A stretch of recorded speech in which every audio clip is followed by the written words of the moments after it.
Hello guys, আসসালামু আলাইকুম। Welcome back to my channel Shelly's dream. আপনাদেরকে প্রতিদিন ডেইলি লাইফস্টাইল শেয়ার করি। তো আমাদের ব্লগ ভিডিও যদি ভালো লাগে আপনাদের কাছে অবশ্যই একটা লাইক করবেন, চ্যানেলটি সাবস্ক্রাইব করে পাশে থাকবেন। তবে চ্যানেলটি সাবস্ক্রাইব করার জন্য সর্বদা একটু অনুরোধ রইল, যারা আমার ভিডিও দেখবেন একটা লাইক করে দেখবেন, ঠিক আছে? বড় কাঁঠাল নিয়ে আসছে আজকে, অনেক বড় কাঁঠাল। কাঁঠালটা দুই ভাগ কেন? এক ভাগ মাঝখানে কেটে মানে এক ভাগ রেখে দিব। দেখেন আমার জন্য আমার হাজব্যান্ড কাঁঠাল আনছে। সালে ফাঁক হয়ে যাচ্ছে তো, দেখো না ফাঁক হয়ে গেছে কাঁঠালটা, মাঝখানে ফাঁক হয়ে গেছে। কত সুন্দর কাঁঠাল। ও দেখেন এদিকে আমার হাজব্যান্ড যে কাঁঠালটা নিয়ে আসছে ওটা ও কাটতেছে। আসলে কাঁঠালটা এত ভালো ছিল, মাশাল্লাহ, খেতে খুবই দারুণ ছিল। আমি যেটাই পছন্দ করি একদম মানে শক্ত শক্ত টাইপের কাঁঠাল আমার খুব বেশি পছন্দ। তো খুব খেতে ভালো লাগছে। আমার ছেলে মেয়ে একদম পছন্দ করেন আসলে, সেজন্য কাঁঠাল শুধু আমরা দুজনে খাই, আর বিশেষ করে আমি বেশি খাই, আমার হাজব্যান্ডও খুব পছন্দ করে না। তো কাঁঠালটা দেখেন কত সুন্দর, একদম খুব ভালো লাগছে দেখে কাঁঠালটা আসলে। দেখেন তো কাঁঠালটা একদম হলুদ টাইপের আর শক্ত টাইপেরও। আর আমরা কাঁঠাল খেলে তেমন ভাতও খেতে পারি না, আর ভাত খাইও না। কাঁঠালটা আসলে ভালোই লাগছে দেখে, আমার মন ভরে গেছে। এবছর প্রচুর পরিমাণে কাঁঠাল খেয়েছি, আপনার সাথে বেশ কয়েকবার শেয়ার করেছি। তো এবছর অনেক কাঁঠাল খেয়েছি। দেখেন কাঁঠালগুলো আমার হাজব্যান্ড অর্ধেকটা ভেঙেছে আর অর্ধেক ফ্রিজে রেখে দিয়েছে, কারণ এতগুলো কাঁঠাল কে খাবে। কাঁঠালটা খুব সুন্দর ছিল, একদম দুইটা কাঁঠালের মতো। তো দেখেন কাঁঠালটা আমি এখন আমরা কয়েকটা খাবো, আমার হাজব্যান্ড আমি, আর কিছুটা রেখে দিব। খুব সুন্দর কাঁঠাল ছিল, আপনাদেরকে দেখাচ্ছি। দেখেন অর্ধেকটা কেটে রেখে দিচ্ছি, আর অর্ধেক আমরা খাবো, অর্ধেকটা রেখে দিচ্ছি। কাঁঠালটা এত সুন্দর ছিল, মানে অর্ধেক রেখে দেওয়ার মতো পুরো, আর অর্ধেক মাঝখানে একটা আসলে কাটা ছিল। তো মাঝখানে একটু কাটা ছিল, এই কাটাটা রেখে আমি কাঁঠালটা রেখে দিচ্ছি। তো অর্ধেকটা কেটে দিয়েছি, ওই কাঁঠালের যে মাঝখানের অংশটা কেটে ফেলে দিয়েছি, আর এটা রেখে দিব। যা হোক না কেন, এখন আসলে আমার হাজব্যান্ড আমার জন্য প্রতিদিন কাঁঠাল নিয়ে আসে, কেন যায় না। তো এদিকে আমি একটু বেরিয়েছি, বাচ্চাদেরকে নিয়ে স্কুলে গেছি, আমার ছেলে মেয়েকে নিয়ে। তো এদিকে আমার মেয়ে আমার জায়ের বাসায় গেছে, আমি আমার ছেলেকে স্কুলে দিয়ে এসেছি। আসলে ছেলেকে স্কুলে দিয়ে ওর বোনের সাথে একটু খেলতে বেরিয়েছে। তো দুজনে অনেক ভালো আসলে মিশে, মাশাল্লাহ। দুই বোন ওরা, ও আমার মেয়ের কাজিন, ওটা আমার দেবরের মেয়ে, এটা ছোটো মেয়ে, আমার মেয়ে ছোটোও। তো যা হোক দুজনে খেলতেছে, দুষ্টামি করতেছে, আমি আসলে ভিডিও করতেছি। তো আমি কতক্ষণ বসছিলাম ওখানে। তো আসলে রান্না করা হয় না, বাসায় এসে রান্না করব। তো ছেলেও স্কুল থেকে চলে আসছে, আমি ছেলের জন্য ওয়েট করছিলাম বাইরে। আমার ছেলেও আসছে, আবার আমার যার মেয়েও আসছে। তো আমরা সবাই বাসায় ঢুকলাম। বাসাটা খুব এলোমেলো ছিল আসলে, এগুলো এখনও গুছাবো না। আগে প্রথমে আমি নামাজটা পড়ে নেব, কারণ আজান দিয়ে দিছে। তো আমি এদিকে ডাল আসলে ধুয়ে দিচ্ছি, কারণ ডাল দিয়ে খিচুড়ি বসাই দেবো। বাচ্চারা খুব বেশি পছন্দ করে, মুরগির মাংস ভুনা করে দেবো। তো আমার ছেলে মেয়ে দুজনে আসলে খিচুড়ির সাথে ভুনা মাংস খুব পছন্দ করে, ওরা একটু ঝুল মাংস কম খায়। তো ডাল আর চাল মিক্স করে আমি চালটা ধুয়ে নিচ্ছি। তো বাসা আসলে কাটারি বুক চাল রয়েছে, খুব ভালো একটু। এই চালটা আসলে খুবই ভালো, একদম পোলাও বিরিয়ানি সব কিছু রান্না করা যায়। তো দেখেন আমি ধুয়ে এখন চুলায় বসিয়ে দিব। তো চুলায় পেঁয়াজ একদম তেলে ভেজে নিয়েছি, এলাচ দারচিনি লং সব কিছু দিয়ে আমি চালটা ভেজে নিয়ে পানি দিয়ে বসিয়ে দিব। তো আমার ছেলে মেয়ে আসলে খুব বেশি পছন্দ করে এরকম। তো আমার হাজব্যান্ডকে আজকে টিফিনে এটাই দিব আমার হাজব্যান্ডকে। যা হোক দেখেন হয়ে গেছে খিচুড়িটা। আর এই খিচুড়িটা আমি একদম মাখা মাখা করে রান্না করতেছি। এটা সকালে রান্না করছি খিচুড়িটা, আসলে আপনাদের এখন দেখাচ্ছি। আর আজকে খিচুড়িটা আমার হাজব্যান্ডকে আমি লাঞ্চ দিব। গতকাল রাত্রে মাংস রান্না রয়েছে, ওখান থেকে ওকে মাংস দিয়ে দিব। আর আমার ছেলে মেয়ে তো খিচুড়িটা এভাবে রান্না করি মাঝে মধ্যে। আজকে আসলে খিচুড়িটা কেমন হয় জানি না, খুব শর্টকাট রান্না করেছে একদম। যা হোক না কেন খিচুড়িটা হয়ে যাবে, আমার ছেলে মেয়েও খাবে। আর ডাল দিয়ে খিচুড়ি খুব মজা লাগে। আর আমি একটু নরম করে রান্না করবো খিচুড়িটা, তেমন শক্ত করব না আজকে। তো খুব মজা করে রান্না করতেছি। দেখেন খিচুড়ি এখন নেড়ে ছেড়ে দিচ্ছি। আর আমার খিচুড়ি রান্না করতে বেশিক্ষণ সময় লাগে না, খুব কম সময়ে খিচুড়ি রান্না করে ফেলছি আমি।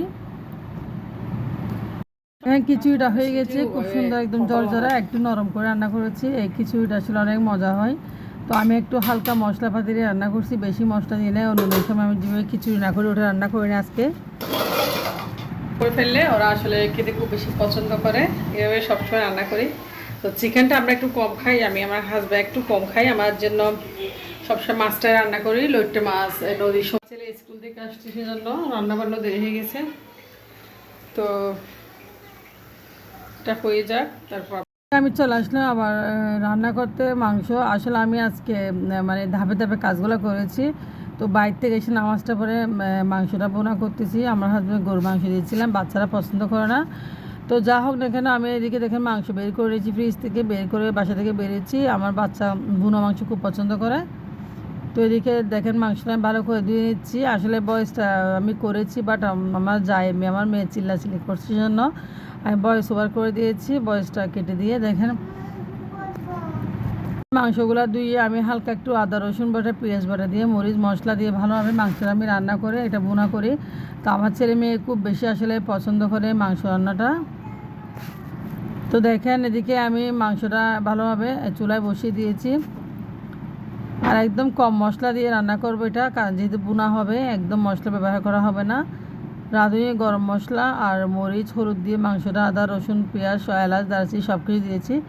এখন মাংস রান্না হয়ে যাবে, তাড়াতাড়ি রান্না হয়ে গেলে আমি মাংসটা বোনা করে নেবো, ঝুলগুলো আসলে মাংস টেনে নিবে। তো এবার রান্না করে আমি সহজে বাচ্চাদেরকে একটু এবার রান্না করে একদম মাংস বোনা করে দিই। আর বাচ্চারা মরিচ একটু খেতে চায় না আসলে, যাক বাচ্চাদের খুশি করার জন্য যেরকম রান্না করতে ইচ্ছা করে আর কি। বাচ্চাদের জন্য মাংসটা বসিয়ে দিয়েছি। আজকে দেরি হয়ে গেছে, আসলে দুপুরে খাওয়া দাওয়া অবশ্যই 3টা বাজতেছে প্রতিদিন। আসলে টাইমটা কীভাবে চলাচ্ছে বুঝতে পারতেছি না। যা হোক মাংসটা আমি বসিয়ে দিয়েছি, এখন অফ ক্যামেরায় মাংসটা বোনা করে নিচ্ছি। আর এখানে আমি কিছু পেঁয়াজ কুচি করে কেটে দেবো, পেঁয়াজগুলো দিলে মাংসের ফ্রাইটা আরও বেশি মজা হয়।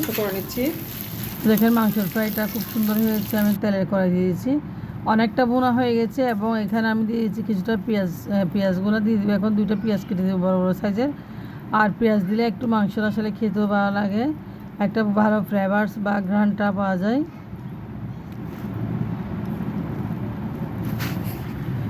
তো মাংসগুলো বোনা করে নিচ্ছি। আমার ছেলের খুব পছন্দের মাংসটা হচ্ছে আমার আবিরের পছন্দ, সে আমাকে সবসময় বলে এরকম মাংস দিয়ে খাবে। আপনি ঝুল মাংস রান্না করলে বাচ্চারা ব্রয়লার মুরগি এখন খেতে চায় না, এভাবে রান্না করলে খেতে চাই।